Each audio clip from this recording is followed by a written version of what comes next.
What would Hamas do if they defeated Israel? In one of the most powerful moments of his interview with former Muslim and outspoken critic of Islam, the Apostate Prophet, Mosab Hassan Yousef answers this chilling question with brutal clarity. This isn't speculation, it's a warning.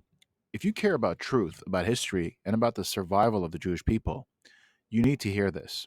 Watch until the end and tell us what you think in the comments below. What do you think Hamas would do?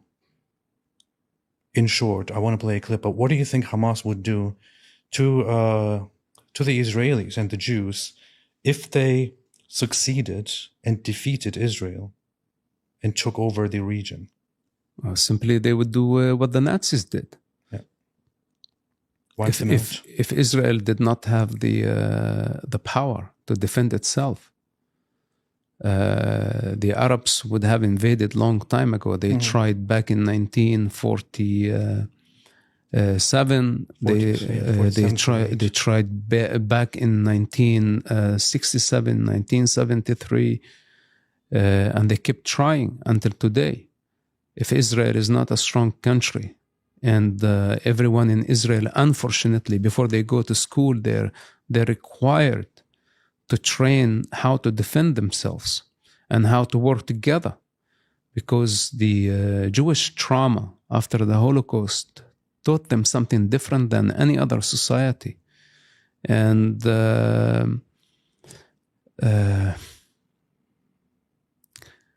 I cannot blame people if they are in the face of an existential threat. It's not only Hamas. And why Israel today cannot allow Hamas to succeed or to get away with their crime on October 7, because this means that they are igniting the bloodlust in the entire Arab and Muslim world. And they want to just make it very clear to everybody that the Jewish blood is not allowed. And it's the Jews are not there to be hunted for sport. This is not a game. They are a significant part of the human family. Yeah. And it's not up to the Arabs or to the Muslims or Palestinians or Nazis or anti-Semites or people in the East or in the West to decide the fate of a nation that long for life. That is... And by the way, name how many nations are out there that actually lived for thousands of years. This small nation of some 15 to 20 million people are resilient to time. 5,000 years of evolution. And they maintain to stay a small minority throughout the centuries against so many attempts to annihilate them. And they survived.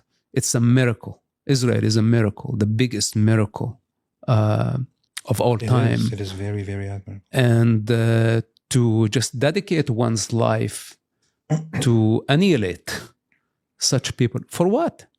Why don't you get inspired by these people? Exactly. Why don't you learn something from them and their resilience?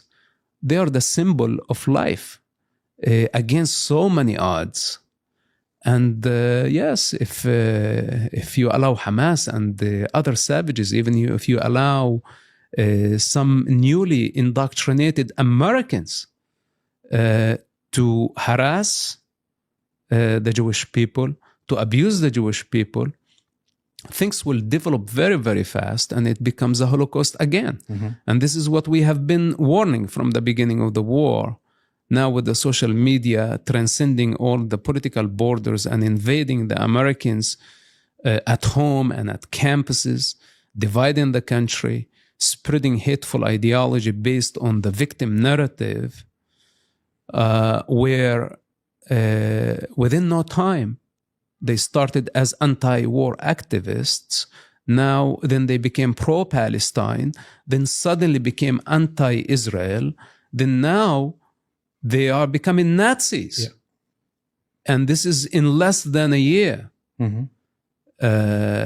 All this repetition of victim propaganda based on the Gaza tragedy, which all of us know.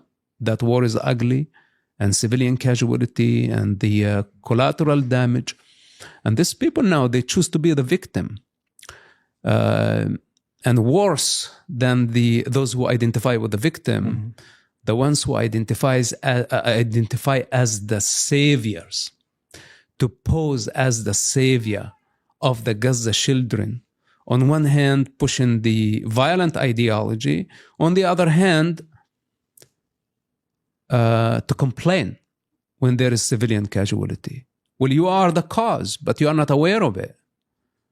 I would say every single person who goes online and posts in support of the Palestinian cause and advocates for more fighting for the Palestinians and so on has blood on their hands.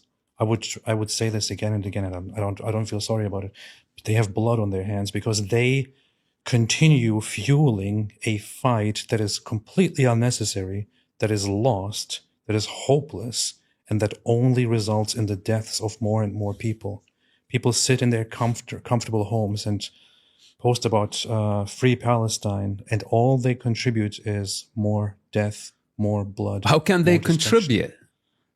When they say free Palestine, they literally mean free Palestine. They want free stuff. They want free items. Yeah. They want free everything. That includes free country. I am supposed to go and build the country for them out of gold and represent it to their majesty while they sit in comfort, dwelling in laziness, doing nothing.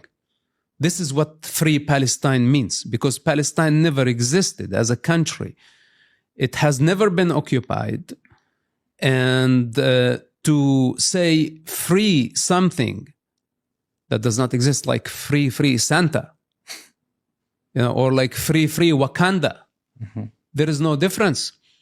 Then to accuse Israel, the indigenous of the land, with overwhelming evidence of their existence, more than any other nation on earth, not only in the region, of being colonizers, being invaders, being white supremacists, accusing them of apartheid, while the Arab community in Israel demonstrate their democratic rights. We have them in a Supreme Court. We have them in a police force. We have them in the intelligence. We have them in the university. We have them as doctors, as lawyers. They are a very important part of the social fabric. 2 million of them, they started as just a couple of 100,000, and today there are 2 million of them, and they are decent citizens of the state of Israel. They would never trade their Israeli citizenship for any Arab national identity. And to go and say Israel is an apartheid state, or to say there is ethnic cleansing, but I would tell them, how can you explain the demographic growth? Where did it come from? Did they import these people? They kept their homes. They did not escape during the war. And who was it fault? Who asked them to leave their houses and escape? It was the Arab armies. Yeah. The Arab armies told the Arabs in Judea, Samaria, and the land of Israel to evacuate, because they did not want to differentiate between Jew and Arab when they invade. They just wanted to literally wipe out everybody in that land when they came. This was their intention in 1967, but miraculously they lost the war. The Arabs who left hoping that they're going to return after the Jews being killed in the land, they never returned. And this is where we had the refugee problem. It's not that Israel forced them out of their lands. The Arabs who stayed in their homes, they are still in their homes until today, and they're multiplied. So this means we don't have the issue of ethnic cleansing. Then they accuse of genocide. All these allegations are based, it's not only nonsense, it's actually false accusations. They're serious accusations. And it's leading to more violence. False narrative eventually lead to violence.